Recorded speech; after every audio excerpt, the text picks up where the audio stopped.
রমজানে আবাদতে যেই মজা পাওয়া যায় সারা বছর অন্য কোনো মাসে এই মজা আপনি পান?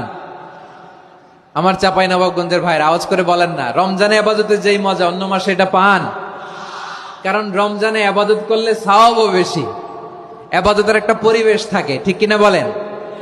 অন্য মাসে আবাদত করলে এর সওয়াব পাওয়া যায় গাণিতিক হারে, রমজানে আবাদত করলে সওয়াব বাড়তে থাকে জ্যামিতিক হারে।